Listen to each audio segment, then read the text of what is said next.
Pak Hamdani dari Medan ingin bertanya,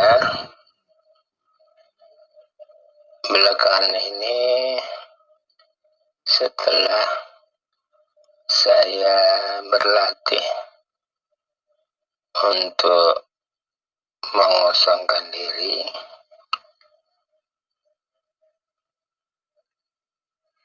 belakangan ini, akhir-akhir ini, saya setelah sholat, sebelum melakukan doa, biasanya saya baca tahmid itu subhanallah, alhamdulillah, Allahu Akbar. Setelah itu, sebelum saya berdoa, saya larut, yang mulia guru. Sepertinya saya tertidur kurang lebih sekitar setengah jam. Jadi saya belum sempat berdoa, terus saya itu larut. Dalam keadaan tersebut, kira-kira yang mulia guru, kondisi itu apa maksudnya? Yang kedua, pertanyaan yang mulia, bagaimana kita berhadap kepada Tuhan apabila ingin bercampur dengan istri? Itu dua pertanyaan yang mulia. Mudah-mudahan yang mulia guru tetap dalam keadaan sehat dan lindungan dari Allah SWT. Terima kasih guru. Assalamualaikum warahmatullahi wabarakatuh.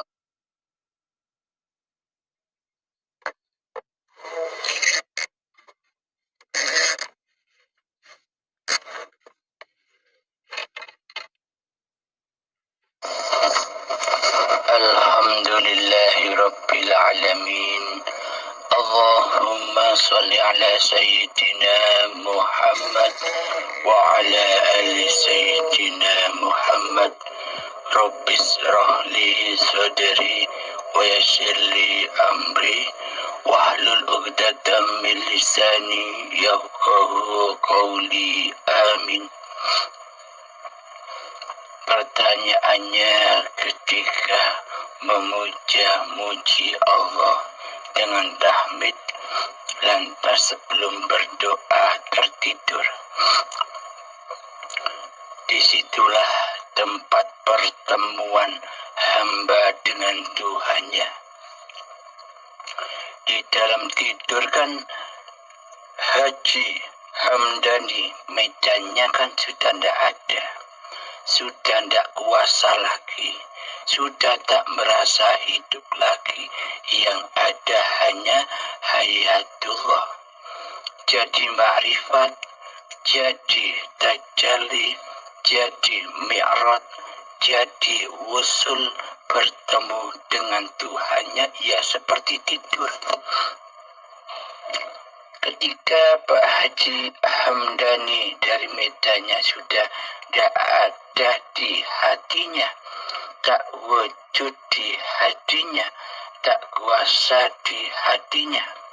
Sedangkan di dalam semua mimpi-mimpi yang kita alami, semuanya kan tidak sesuai dengan kehendak, daya upaya dan ikhtiar serta kuasa kita di dalamnya. Tahu-tahu mimpi sebagai inilah, tahu-tahu mimpi sebagai itulah. Itulah lambang bahwa manusia di dunia ini tak mampu berperan sendiri, tak mampu memilih status-status kehidupannya sendiri, tak mampu merubah kekayaannya sendiri, tak mampu merubah kemiskinannya sendiri, tak mampu merubah kepintarannya sendiri, tak mampu mengubah kebodohannya sendiri, tak mampu menerima anugerah, dan tak mampu menerima bencana dan sebagainya. Di seluruh keadaan itu, baik taat maksiat, baik anugerah dan bencana, tujuannya hanya untuk menguji hati hambanya. Di dalamnya hati hambanya, sampaikah hati ke jalan yang lurus, sampaikah hati melewati wattakim seluruh keadaan-keadaan itu hingga berjumpa Tuhannya. Itu semua hanya ujian-ujian yang dihidangkan oleh Allah kepada hamba-hambanya. Maka dari itu mayoritas manusia selalu memandang kepada ujian-ujian yang berlaku di dalamnya. Mayoritas manusia tak mampu menyaksikan siapa penguasa di balik adanya ujian-ujian itu. Manusianya hanya larut di dalam ujian-ujian itu, larut di dalam ketaatannya, merasa dirinya yang kenal Allah, merasa dirinya yang bertauhid, merasa dirinya yang bermakrifat, merasa dirinya yang berilmu, merasa dirinya yang kaya, merasa dirinya yang terhormat, merasa dirinya yang mulia, merasa dirinya yang bangga atas seluruh ujian-ujian yang berlaku di dalamnya.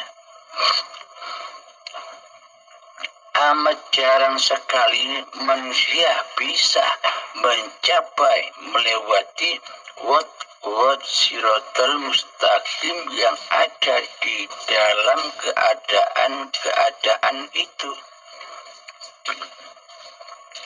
Karena selama ini rasanya, hidupnya yang ada di hatinya masih rasa manusianya yang menjadi Tuhan, yang menjadi penguasa atas ilmunya, atas amalnya, atas kemakrifatannya di sisi manusia.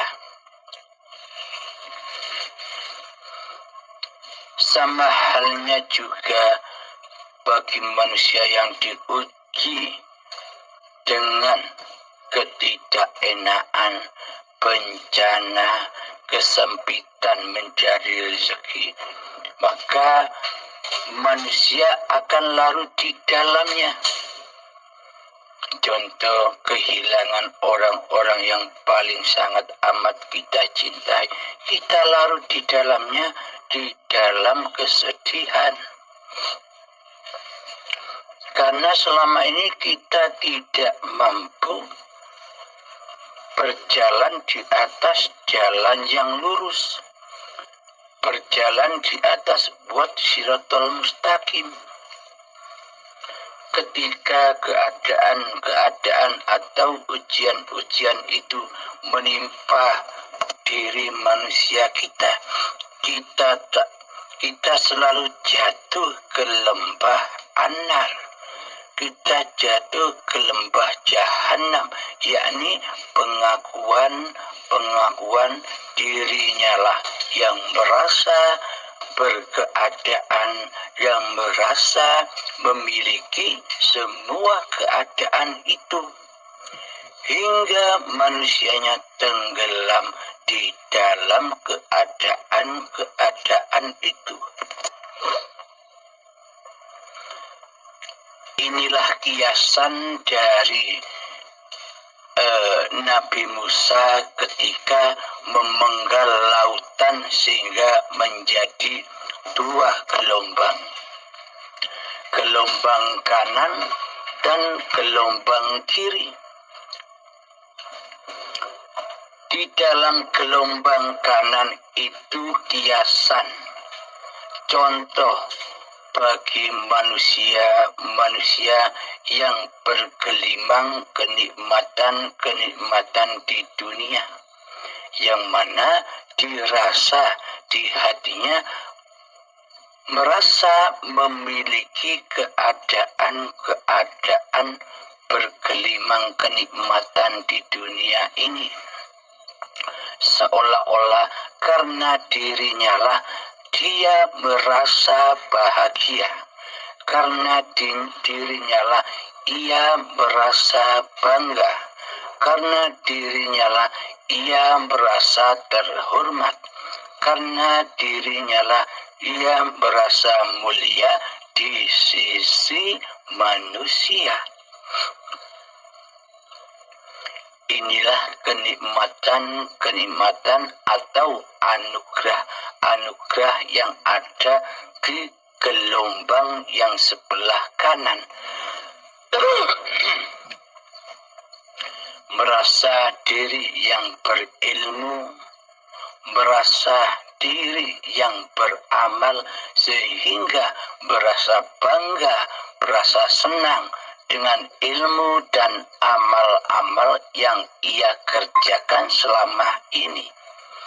Inilah gelombang lautan yang sebelah kanan, sehingga tergulunglah hambanya di dalam kenikmatan dunianya.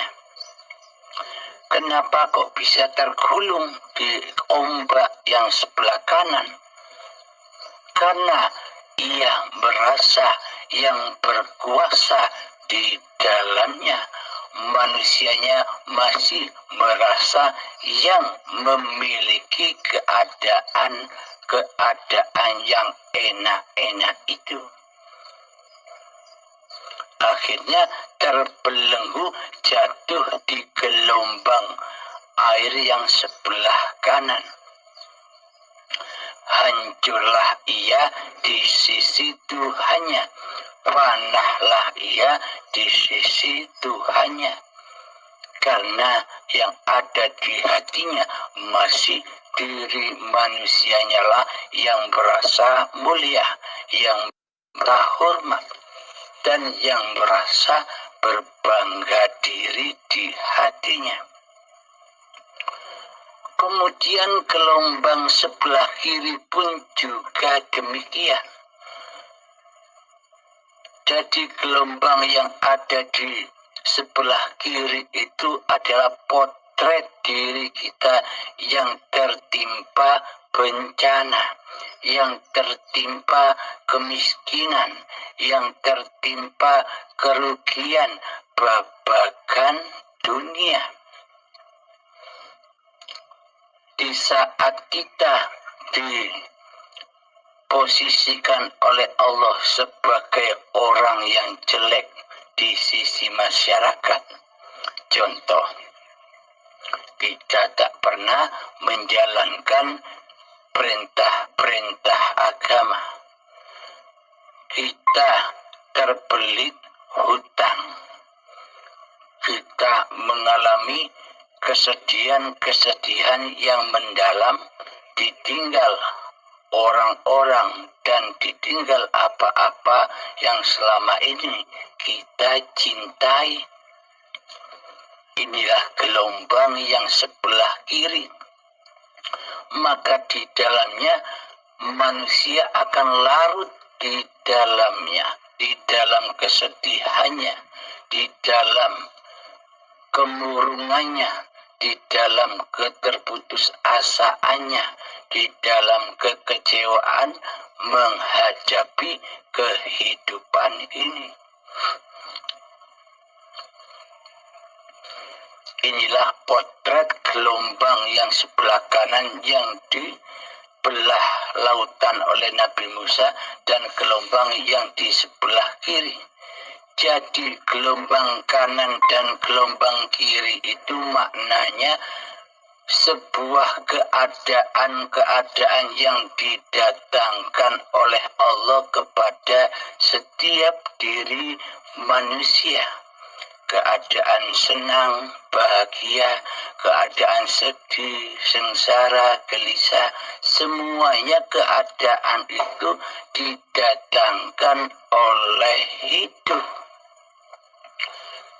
Bagi siapakah mereka yang sudah lepas, yang sudah bebas, yang sudah terbuka belenggu keadaan-keadaan itu, belenggu gelombang kanan dan belenggu gelombang kiri. Bagi merekalah yang berjalan lurus menapaki rahmatullah, jalan ketika ombak itu dibiak oleh Nabi Musa dan umatnya berjalan lurus menuju tujuan, yakni tepi pantai. Biar selamat berjalanlah di jalan yang lurus, yakni jalan siratal mustaqim. Jadi jangan sampai memandang keadaan gelombang kanan dan gelombang kiri. Tetap luruslah jalan menuju rahmatullah, jalan menuju kuasa Allah, jalan menuju hayatullah, yakni di tepi ujung sebelah lautan yang awal diseberangi oleh Nabi Musa dan kaumnya menyeberang dari tepi yang awal dan yang ke tepi yang akhir. Ini lambangnya asal usul diri manusia kita, diciptakan dari awal sebelah tepi yang kehidupan ini sebagai bayi dan mencapai jalan yang lurus tepi sebelah sana, yakni ketika badan sudah tak bernyawa lagi. Jadi itulah jalan yang lurus, yakni manusia sudah tak merasa bahwa hidup ini adalah hidup diri manusianya. Kuasa ini bukan dari kuasa diri manusianya. Kehendak, daya upaya dan ikhtiar ini bukan dari daya upaya dan ikhtiar manusianya. Tanpa hidup, apakah ada daya upaya dan ikhtiar? Tanpa hidup, apakah ada kekuasaan yang dikuasai oleh manusia?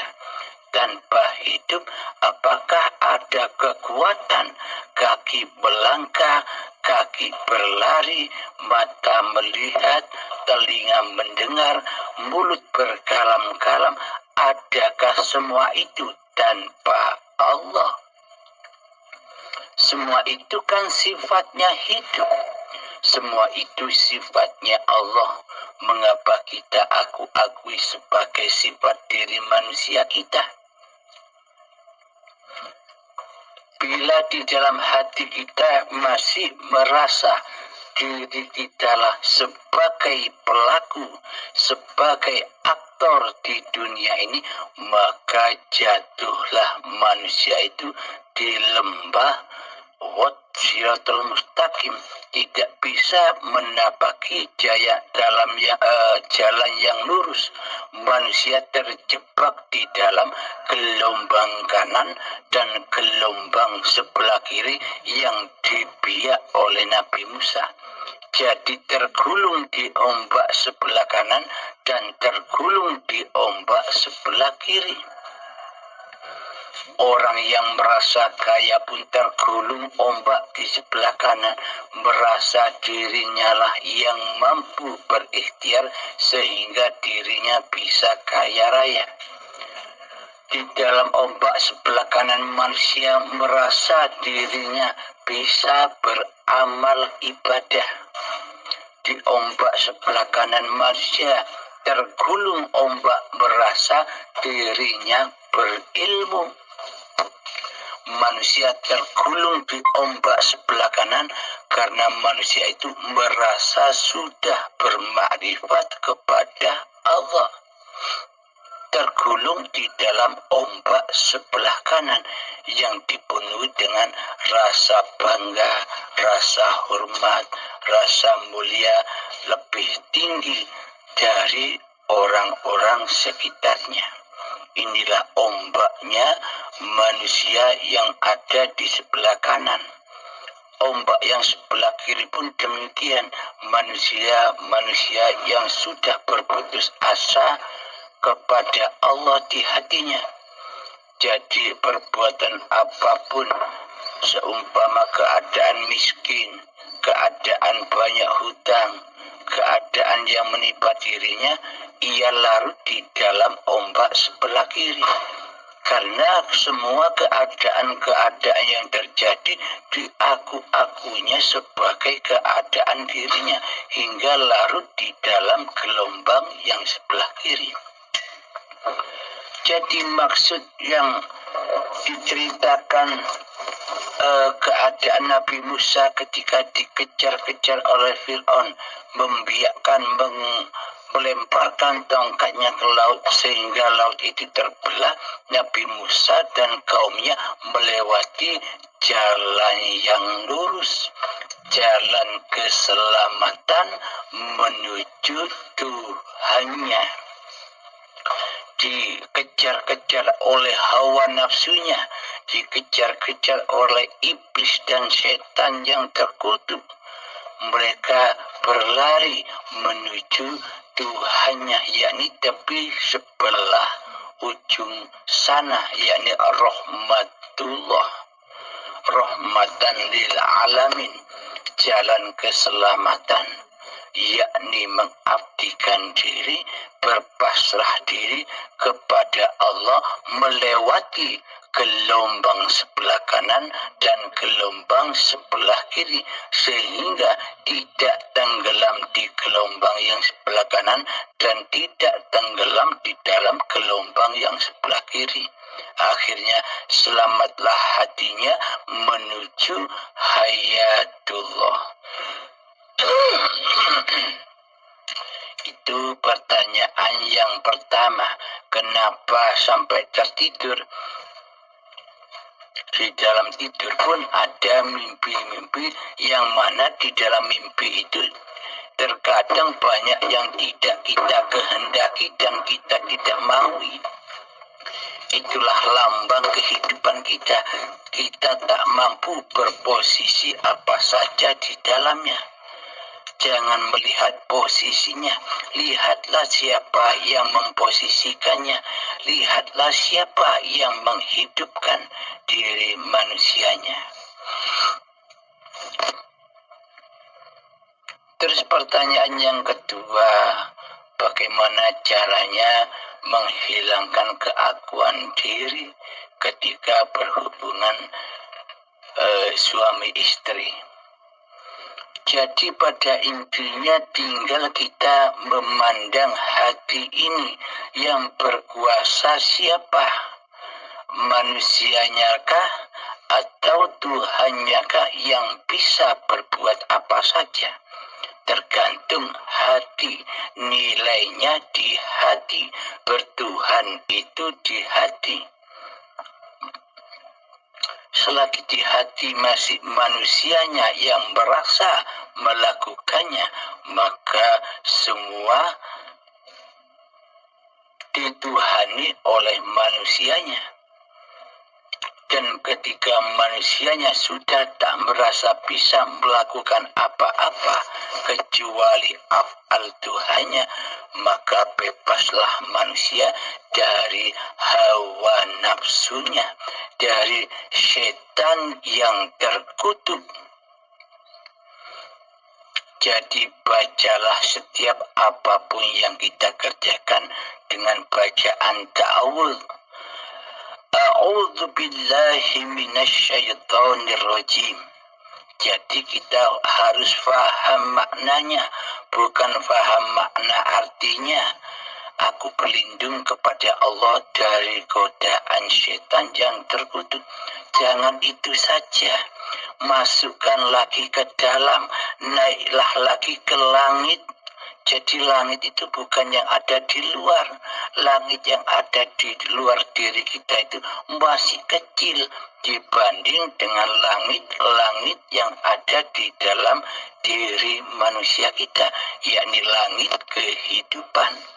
Karena tanpa hidup kita tak akan bisa menyaksikan langit-langit yang di luar itu.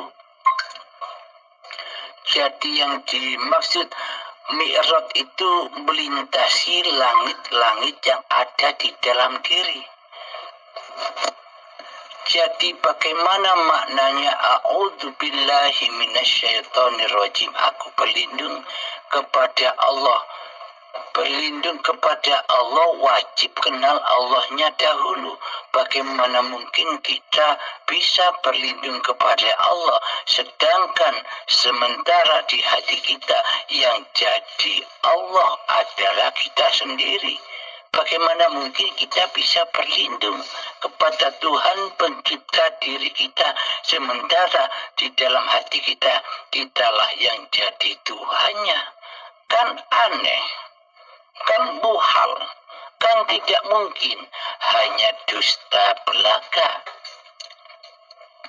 Jadi untuk berlindung diri kepada Allah maksudnya mengenal Allah. Siapa Allah itu? Yakni kembalikan lagi bahwa hidup ini hidupnya Allah, hayatullah, bukan hidup manusia kita di hati kita. Inilah yang dimaksud berlindung. Berlindung kepada yang berhak melindungi seluruh ciptaannya. Nah, untuk mengenal a'udzubillahi minasyaitonirrajim, dari setan yang terkutuk. Untuk mengenal setan yang terkutuknya pun wajib kita kenali siapa setan yang terkutuk yang selalu menggoda manusia itu.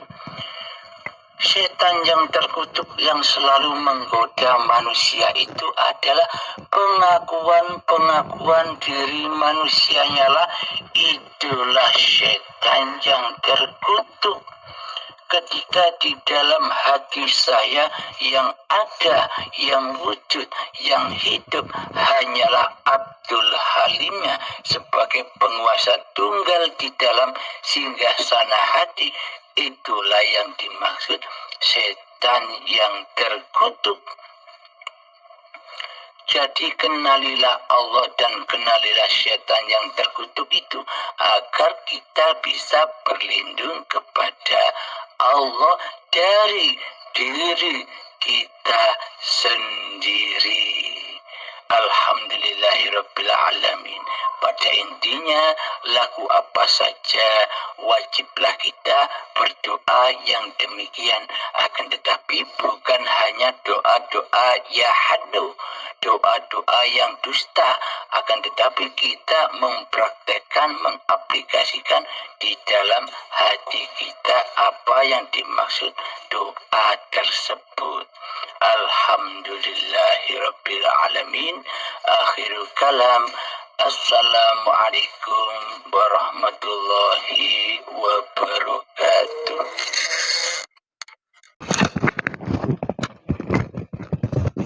Assalamualaikum yang mulia guru. Terima kasih banyak atas penjelasannya. Begitu gamblang. Makin lama saya memahami apa penjelasan yang guru sampaikan. Terima kasih banyak yang mulia guru. Assalamualaikum warahmatullahi wabarakatuh.